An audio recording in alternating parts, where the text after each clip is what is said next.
one thing that the media keeps spewing is that you have a limited route tree. Okay. And this is the thing, right? You're a product of the Tennessee system. When you go look at some of your tape at Oregon, you see way more than what meets the eye. And I got a chance to cover you at the Shrine Bowl. I didn't tell you when we were talking, before, but I seen you, in person doing your thing. What do you tell people that say you have a limited route tree going into the next level? And how do we kill that narrative? Because everybody just knows you as the speedster, but it's not just that.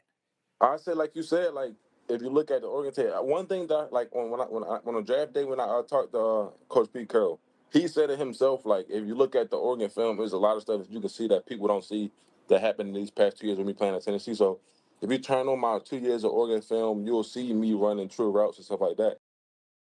Okay, if you want to see me run a full route tree, go look at the Oregon tape.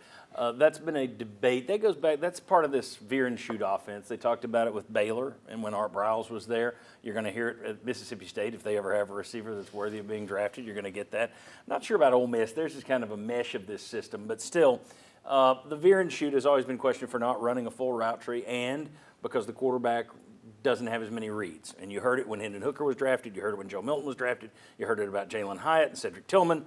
And so far, none of those guys have really developed yet. Paige, Dont'e Thornton there, talking with a Raiders fan, I guess that is. Kudos. Yeah. He says you got to go look at the Oregon tape and see this.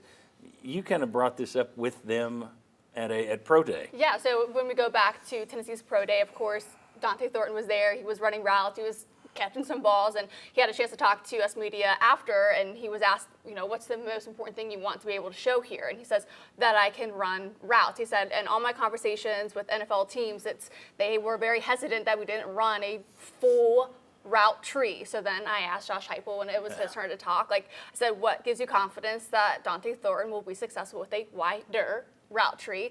And he says, I don't necessarily agree with everything that you're saying, especially when it comes to the spacing. But when you hear it with so many of the past quarterbacks and wide receivers, it's not necessarily a negative. It's a type of offense that works for Tennessee in the SEC. Right. But to say that you run a pro-style type offense, I don't see how that's very true. But, yeah, probably saying a little bit more than what the coaches would want him to say. But yeah, probably. I mean, that's one of those things.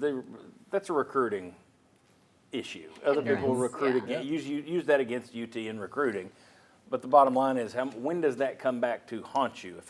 If Tillman and Hyatt take off in the pros, it's going to be forgotten. They just haven't done it yet. You need to put more guys in the NFL too at that position. I mean, the fact that Brew McCoy goes through and unfortunately isn't going to get a chance to show anything in the NFL, that you need more early round draft picks to kind of refute that narrative. I think there's something to be said for, you could maybe make the case, Tennessee has been putting guys in the NFL who otherwise wouldn't have been picked or wouldn't have been drafted as high. Certainly Jalin Hyatt looks like he might be one of those guys that would have gotten maybe drafted late, but would he have been a third-round pick without Josh Heupel? So I think there's a case. Did he win a Biletnikoff in another system? Yeah. So I think there's a case to be made that they've been doing more with less at receiver. Let's see that's why Mike Matthews is such a good test case for them.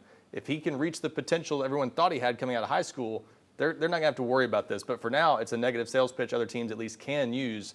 Maybe different cases have different success, but it's something that teams are going to try to use. And if you're a UT fan, you don't really care as long as you're winning here. Exactly. The problem is, does it eventually come back to cut your talent level to where you're not winning as much because you can't recruit as high? Yeah, because Georgia and Alabama certainly love to use that to their advantage. You have all these NFL guys. Style, Yep. Yeah. So. I do think that it is something that it's an opportunity for them to try to fix for recruiting in the future, but it is legit. I mean, scouts you talk to, it is something that they recognize about Dont'e Thornton. They had questions about his route tree, his hands a little bit as well. There's other things, but the route tree was definitely a part of the equation. And I don't know, Josh Heupel was just complimenting what in his answer to you, what Dont'e Thornton was able to do, and so he didn't really fully address if that's the we had the a little case caveat. He's like, I don't necessarily agree, but he did go on to say he's got elite speed, he's got great understanding of space in the zone, running versus man, and being able to take the coverage off the top. Well, the thing he didn't agree with was you said the route tree. Route tree, Right. Yeah. Then what's he going to say? But English-wise, I said wider. I didn't say. Quite honestly, it's the nature of the offense. Yeah. It's all about, like we said, the spacing and quick reads. So and they have to be in sync with the quarterback. It's just the offense you run. It'd be Timing. like if Yeah. you ran the wishbone, somebody said, "Oh, your one receiver doesn't run the route." People also, Yeah. people have for years had questions about those air raid systems as well. Have those been simplified to where, you're going to have to teach the guy new stuff when he gets to the NFL in terms of quarterbacks? I mean, there's always questions to be asked about these systems, but they've got a system that there's a very specific, quarterbacks don't read a full field, receivers don't run a full route tree. UT doesn't want people to think about that. I'm sure Art Briles didn't want people to think about that. I'm sure Jeff Lebby doesn't want people to think about that. But if you win and you get guys Nobody like cares. Jalin Hyatt drafted because he wins up I don't think it matters. And the flip side Tennessee can sell is Dont'e Thornton had the best year of his career at Tennessee, not at Oregon. At Oregon, he couldn't get on the field consistently. Tennessee managed to make it work and got him better in his 2 years here. So that's the thing they can point to, production, not so much the route tree.